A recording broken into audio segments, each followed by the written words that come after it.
Okay, welcome back po sa Family Feud.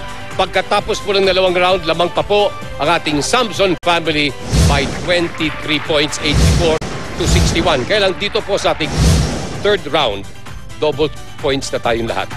Okay, so dito kayo makakalarga o at least makakalab na malaki kung sakasakali. Okay, so at this point, Edon and Roby, let's play round 3.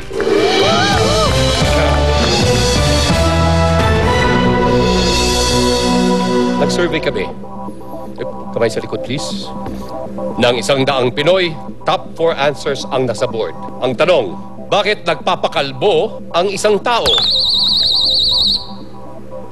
Edon. Dahil naiinitan. Okay. Dahil naiinitan ang sabi po ni Edon. Survey says.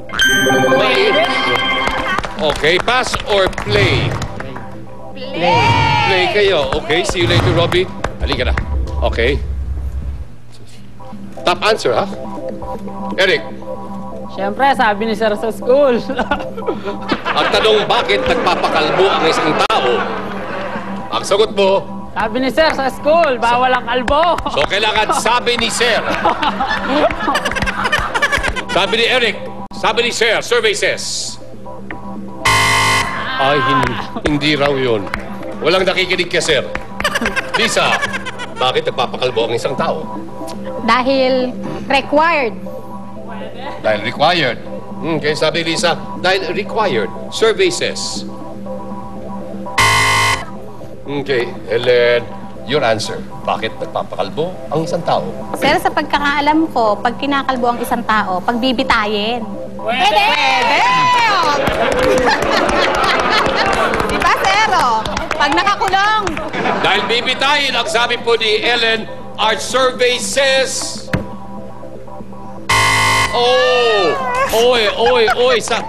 Sinabi ko sa inyo, double score ngayon, ha? Double points. Okay, Lea, tingin mo. Nakikiuso. Pwede. Maganda. Robbie? Dahil may kuto. Christine? Kasi bagay sa kanya, kalbo. April, it's up to you. Nakikiuso. Ganyan mga kabataan ngayon eh. Nakikiuso. Okay. Survey says...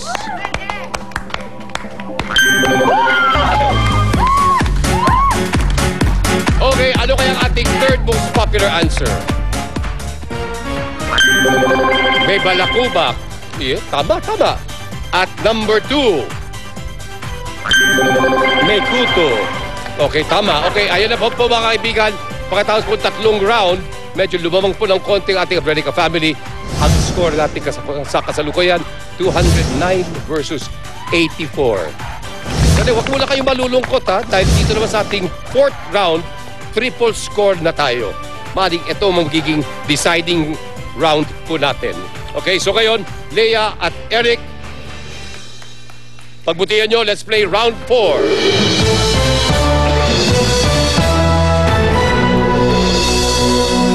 Good luck. Nag-survey kami ng 100 Pinoy. Top 4 answers ang nasa board. Ang tanong, ano ang makikita sa loob ng kulungan? Eric? Preso, siyempre. Preso daw, ang sabi ni Eric. Survey says... Preso. Okay. Pass or play? Play kami. Lea, okay, halika. Come on, Rick. Balik tayo. Ano pa ang makikita sa loob ng kulungan? Siyempre, higaan nila. Higaan daw, higaan. Okay, sabi Lisa, higaan, survey says... Okay. Wala eh. Wala. Okay, Ellen. Siyempre, Sir, meron pong pulis sa loob ng preso. Pwede. Meron daw pulis. Opo. Survey says...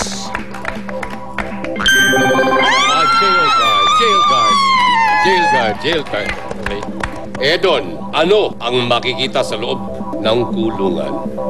Mga, siyempre, nakasampay na damit ng preso. Pwede. Nakasampay na damit? Pwede yun, ha? Pwede yun. Nakasampay na damit. Survey says... Oo, opo, ayan na yung Abrenica family. Ito, Eric. Ngayon, kailangan yung talino mo. Ano ang makikita sa loob ng kulungan? Siyempre, vendor. Pwede! Vendor. Pwede! Vendor. Ang sabi ni Eric, vendor. Ang sabi po ng aming survey,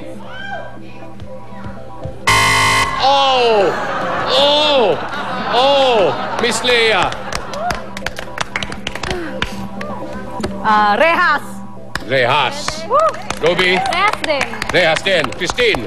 Rehas! Rehas. Rehas! Yes, ang sabi ni April. Okay, kung sakasakali, yan ang tamang sagot. You win round 4 and you win the game. At kayo na naman ang aking makakasama sa ating fast money. Okay? Survey says...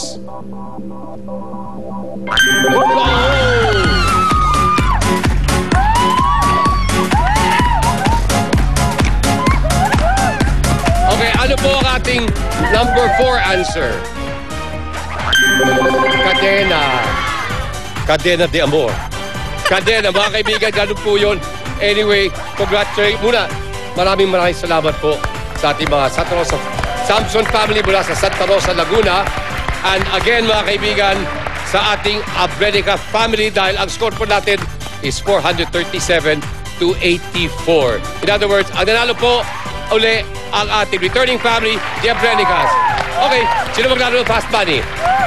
Si April at si Robbie na naman. Come on, my dear. Sino mauna sa inyong dalawa? Ako naman, Ruby po. Ikaw naman ngayon. Ano ka? B? Yes, Ruby, okay, ngayon, you have a chance. Muntik-munti ka na. Kahapon, okay, now you have a chance to take home 650,000 pesos tax-free. Okay, good luck. Talasan yung pag-iisip nyo at magbabalik po ang Family Feud.